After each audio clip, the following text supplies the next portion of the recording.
The Ottoman Empire loved to project power. But behind the palace walls, something far darker was unfolding. And one brutal night proved it. Sultan Ibrahim I, consumed by jealousy and suspicion, snapped. Dozens of concubines were dragged out and thrown into the freezing palace fountain. No ceremony, no mercy, just soaked silk, silent terror, and bodies vanishing under the icy water. People call this a rumor. It isn't. It's recorded in diplomats' letters, whispered memories, and censored accounts that somehow survived. Behind the polished image of a mighty empire, there existed a system where luxury became a trap, and silk often meant a sentence. To the outside world, the Ottomans ruled continents, built soaring mosques, and filled markets with gold and spices. But inside the Topkapi Palace, desire, politics, and fear interacted like a weapon. The harem wasn't some fantasy garden. It was a highly controlled power machine where survival depended on alliances, manipulation, and luck. It looked like paradise. It functioned like a gilded prison. And to understand how this hidden world became a cornerstone of imperial power, we have to trace its roots. Before diving deeper into these buried stories of ambition and suffering, hit like and subscribe if you love uncovering history's darkest truths, and tell me where you're watching from. The real maze of blood and silk began long before that infamous night. In 1453, Mehmed II, the Conqueror, captured Constantinople. A city of domes and Byzantine mosaics became the beating heart of a new Islamic empire stretching from the Balkans to Arabia. And inside this conquered palace, an institution emerged that would shape the dynasty for generations. The harem wasn't built to entertain the Sultan. It was crafted to protect the throne. Every woman brought inside, whether the daughter of a noble captured in war or a slave purchased from Crimea, the Caucasus, or the Balkans, lost her real name at the gates. She was given a new identity, often in Persian, Arabic, or Turkish. Her past was erased. Her future became a gamble. Among all these women, one title towered above the rest. Valid Sultan, the mother of the reigning Sultan.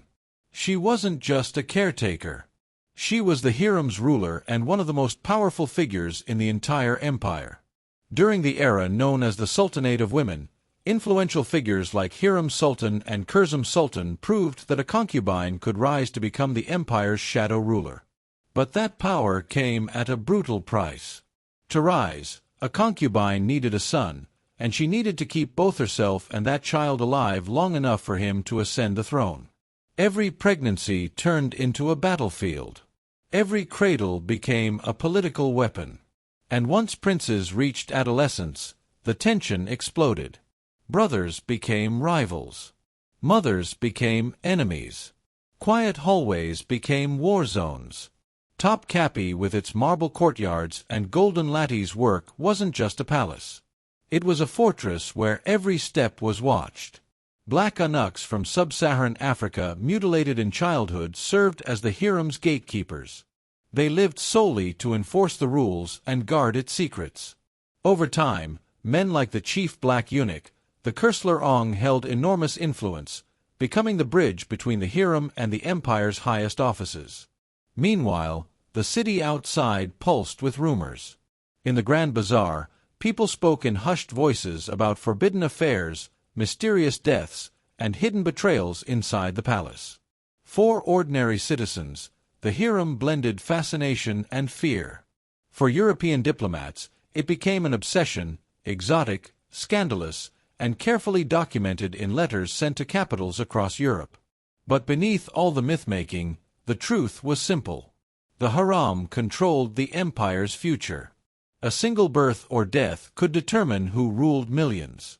A concubine's silence, a eunuch's loyalty, a mother's ambition. These could reshape history. This wasn't a peaceful sanctuary. It was a pressure cooker. A place where only one woman could become the mother of the next sultan, and her rise meant the downfall of every other contender. New arrivals entered as slaves chosen for beauty, intellect, or artistic ability. Some were trained to sing, others to dance, others were taught poetry or calligraphy. They were groomed like pieces on a chessboard. And behind every polite smile, competition simmered. Pregnancy was the ultimate turning point. One child could lift a nameless girl to unimaginable power, and everyone knew it. That's why rumors of poisonings, hidden miscarriages, and secret plots traveling through kitchens and corridors were never dismissed as legend. They were part of survival because inside this world, one truth ruled everything. Only one woman's son could sit on the throne and everyone else was in her way. At the center of this entire power game stood the valid Sultan, the Sultan's mother. She was the only woman who could stare down grand viziers and issue commands that shaped the empire. Some like Kursum Sultan built sprawling networks that reached foreign envoys, military commanders, and the most elite eunuchs. Others lost themselves to the pressure swallowed by the very palace that elevated them and the eunuchs. They weren't neutral observers. They were the harem's information brokers. They controlled letters, sealed doors, monitored every whisper, and fed the Sultan whatever version of the truth they wanted him to hear. With a single concealed message, or a strategically timed favor, they could make or destroy a prince. The Kursler Asher, the chief black eunuch, became one of Istanbul's shadow rulers, able to form alliances or dismantle them with a word. This made the harem a place where luxury was nothing but camouflage. Behind crystal lamps and marble floors lived a constant tug-of-war. Beauty was a tool. Silence was a weapon. A harmless smile might hide a conspiracy. A small mistake could be fatal. Yet not everything was pure darkness. A handful of women figured out how to use that prison as a ladder into history. Hiram Sultan, wife of Sultan the Magnificent, shattered centuries of custom by rising from concubine to legal queen. From her chamber she funded public works, backed mosques, supported charities, and became one of the most influential figures of her era. After her came Kursum Sultan, who turned the sultanate of women into political reality, ruling indirectly through sons and grandsons for decades. But every female victory carried its own tragedy. For one mother to rise, another had to be destroyed. And in an empire where succession meant danger, brothers became rivals destined for death.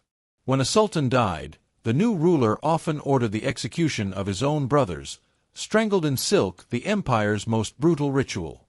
All to prevent rebellion. This wasn't just her drama.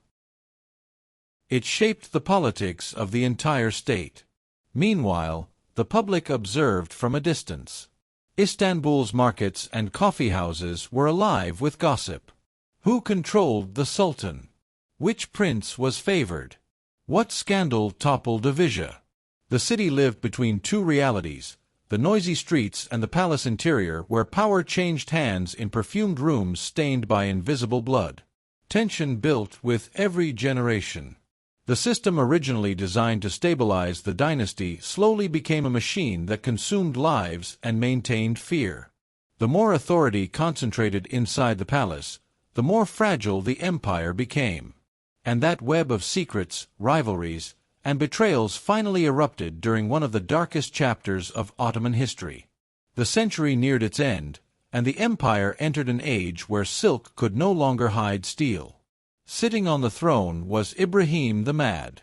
His reign was a storm of excess, paranoia, and unstable impulses that dragged the empire toward disaster. Locked in the cafes, the golden cage, where princes were isolated to prevent plots. Since childhood, Ibrahim emerged psychologically broken. Years of confinement had twisted him. He trusted no one, feared everything, and followed his impulses without restraint. And the place where his instability played out most brutally was the harem. European chroniclers claimed that in one violent outburst, Ibrahim ordered nearly 300 concubines executed, accusing them of betrayal. They were hauled to the freezing Bosphorus and thrown in alive. The water turned into a silent grave. Eunuchs carrying out the massacre without hesitation.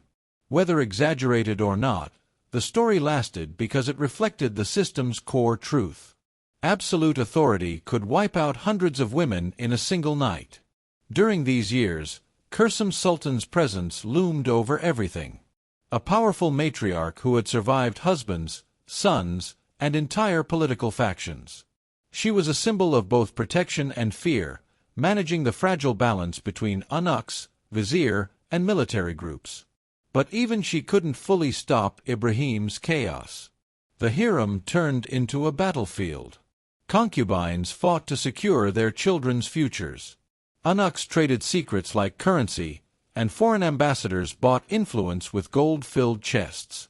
Suspicion poisoned the air. Every move was read as a potential betrayal. Ibrahim spiraled further.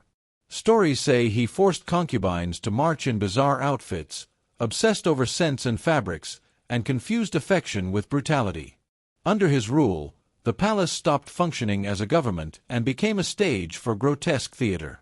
Extravagance mixed with fear. Laughter blurred into panic. The public heard the echoes. Istanbul's streets buzzed with reports of a ruler who had lost control. Uncles fattening themselves on stolen wealth and women disappearing from the palace. Military failures abroad matched the disorder inside as if the empire itself was unraveling. The breaking point came when the Janissaries, the empire's elite soldiers, had had enough. They revolted against the palace's chaos. Ibrahim was removed from the throne and soon after strangled by the very men sworn to defend him. And in that moment, the harem revealed exactly what it had always been. Not a sanctuary, but the heart of a system where silence, ambition, and fear ruled over life itself. The harem wasn't just a prison for women. It was a graveyard for sultans. Kursum, the empire's most formidable matriarch, tried to hold on to power after her son fell. For a short time, she ruled as regent for her young grandson, Mehmed IV. But the cycle of violence consumed everyone eventually. Years later, she was strangled in her own chamber, killed with the same silk cord she had once ordered used against countless rivals and princes. What happened in the imperial harem wasn't one isolated tragedy. It was the final eruption of centuries of pressure. Blood in the Bosphorus, muffled screams behind Topkapi stone walls, power games unfolding in rooms heavy with perfume. It all signaled a breaking point. The very system designed to stabilize the dynasty had mutated into a creature that devoured its own architects. After Ibrahim's execution and Kurzum's assassination, Topkapi fell into an unnatural silence, as if the stones themselves were tired of absorbing conspiracies and cries. The harem, once the empire's center of influence, now showed the full cost of its decay. The throne shifted to Mehmed Ivth, barely a child. His innocence turned the palace into an open battlefield for competing factions. Eunuchs, viziers, and royal relatives scrambled to control every decision. The young sultan became a pawn in a game he couldn't understand.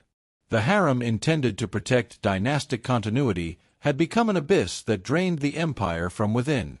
After Kurzum's fall, the concubines lost nearly all their influence. Many were shipped to the old palace, another gilded cage where they spent the rest of their lives in quiet obscurity. Women who once shaped imperial politics were reduced to spectral figures wandering lonely corridors, reminiscing about intrigues that no longer mattered. Silence became their final punishment.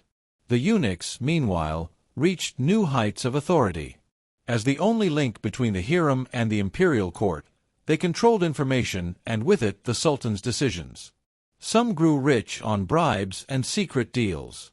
Others manipulated vizier appointments or negotiated quietly with European envoys. While the empire weakened, the true power flowed through whispers spoken behind wooden screens. Outside palace walls, defeat after defeat hammered the Ottoman military. Vienna's walls held firm against Ottoman armies and borders began to shrink. Chroniclers saw these losses as reflections of the palace itself. A fractured empire trapped in endless internal feuds more focused on palace plots than protecting its territories. Istanbul mirrored the same contradiction. The people endured starvation, plague, and war while the palace lit crystal chandeliers and hosted lavish feasts. The chasm between the empire's rulers and its suffering population deepened resentment. Songs, gossip, and underground pamphlets voiced a growing bitterness. The harem was no longer a symbol of stability. It had become a metaphor for collapse. What once produced heirs and alliances had transformed into a machine that consumed wealth, lives, and hope. Every new sultan inherited not just a throne, but generations of corruption, fear, and paranoia. Princes raised in the cafes, the golden cage, grew up with no friends, no freedom, and no understanding of the world. Many ascended the throne with minds warped by solitude. Others were murdered before ever stepping outside their locked quarters. Those who survived lived balancing nostalgia for the empire's old glory with the constant fear of losing everything. The cost of this decay was measured not just in political instability but in human suffering behind the big names.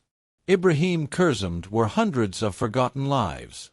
Concubines who died in silence. Eunuchs sacrificed to politics. Servants erased from history. The entire system, polished on the outside, functioned as a factory of pain.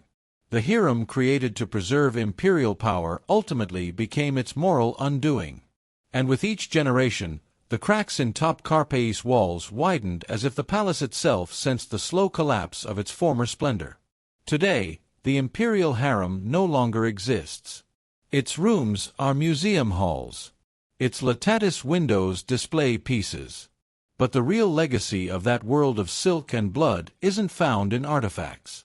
It's found in what can't be seen. For centuries, the harem shaped the minds of the sultans. Princes raised in isolation learned suspicion before leadership. Many reached the throne mentally shattered, unable to distinguish friend from enemy. This paranoia became policy, accelerating the empire's decline. Valid sultans left behind another conflicted inheritance. They proved that women could dominate viziers and armies, but only through a system built on trauma. Every mother who ruled did so while other children were strangled, exiled, or erased. Over time, the harem became something the empire itself didn't want to face. An uncomfortable mirror that reflected everything it wanted to deny. For 19th-century European travelers, it became the perfect symbol of Oriental decadence, a stereotype they weaponized to justify their prejudices and colonial ambitions. They turned the harem into a fantasy. Women lounging on cushions, eroticized, exotic, and powerless. They didn't care about the truth. They wanted a story that confirmed their bias. But for 20th-century Turks trying to build a modern nation, the harem was a stain from the past. They wished would disappear. They hid it behind textbooks, silence, and national pride. Yet, silence never erases anything. It only buries it deeper. The real legacy of the harem lies not in the glamorous tales or the legends about beauty and seduction, but in the voices that never got the chance to speak. In the women who never received names, in the children forgotten before their first birthday, in the stifled tears that dissolved into palace walls. Luxurious objects survived, jewels, fabrics, gilded rooms. But the human beings who lived and died inside those walls were swallowed by shadows. And that is the darkest inheritance of all, the normalization of suffering as part of the machinery of power. Walk through the corridors of Topkapi today and you'll see tourists photographing mosaics and courtyards. But if you pause, if you let the silence settle for a moment, it almost feels like the walls still whisper. A faint echo of footsteps, a breath of fear, a memory of lives controlled by silence. Because in the harem, absolute power didn't need armies. It didn't need swords. Silence alone was enough to keep everyone in line. And that silence spread like a curse through the entire empire. The harem no longer rules. Its chambers have turned into museum wings, its windows into exhibits. But its true legacy endures as a warning. A reminder that even the greatest empires can feed on anonymous bodies. That politics can disguise itself as affection. That ambition can consume entire bloodlines. And perhaps the most unsettling truth is this. What is hidden behind gilded walls never stays hidden forever. The domes of Topkapi still shine beneath the Istanbul sun. People stroll through its gardens, admire the fountains, pose beside its displays, unaware that beneath those stones, countless acts of manipulation, coercion, and silenced intimacy once took place. The harem was not a sanctuary of pleasure. It was a laboratory of power where sex, loyalty, and violence intertwined so deeply that one could not exist without the others. Women were not only chosen for beauty. They were judged for their potential strategic value, their ability to charm, obey, produce heirs, and navigate a hierarchy where a single misstep meant ruin. Some concubines were forced to undergo humiliating purity examinations before entering the Sultan's chambers. Others were trained relentlessly in seduction, dance, poetry, and etiquette. Skills weaponized to keep the Sultan's attention because his favor meant life while his indifference could mean disappearance. There were nights when dozens of women waited, trembling to see who the Sultan would summon. Some prayed to be chosen, knowing it gave them status. Others prayed not to be chosen, fearing what awaited them in the dark. European envoys wrote about concubines forced to parade before the ruler, judged like objects. Some were rejected on the spot. Others were singled out, not for affection, but to satisfy a whim, a mood, or a passing fantasy. The hair was built on the illusion of intimacy.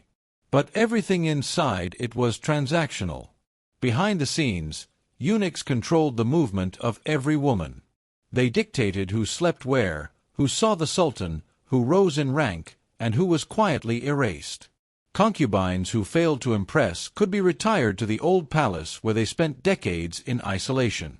Some tried to form alliances with eunuchs, trading secrets, loyalty, or small favors in desperate bids to stay alive. And beneath all the luxury, something darker always simmered. The constant threat of sexual coercion disguised as royal privilege. The hierarchy itself revolved around intimacy. Who had access to the Sultan's bed? Who bore his children? Who lost his attention? Who plotted to regain it? This wasn't love. It was survival. Today, centuries later, these absences, the missing names, the unwritten stories, the lives turned into currency, still challenge us. How many voices were silenced to maintain the empire's image? How many bodies were used as bargaining chips in political games? How many women learned to smile while planning ways to avoid the Sultan's chambers for one more night? Remembering the harem is not some academic exercise. It is an act of justice for the thousands reduced to shadows. Because the hair also warns us of something bigger. When power is locked away behind impenetrable walls, suffering becomes normal. Abuse becomes invisible and exploitation becomes tradition. The past cannot be rewritten, but it can be told. Every time we talk about it, another layer of silence cracks. Every retelling lifts another forgotten life out of the dark. Topkapi's domes stand unchanged, but we no longer look at them the same way once we understand what they concealed. Now the question shifts to you. What do you think of this legacy?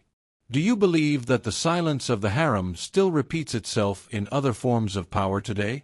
Share your thoughts below and share this video because history only stops being dark when someone finally decides to expose.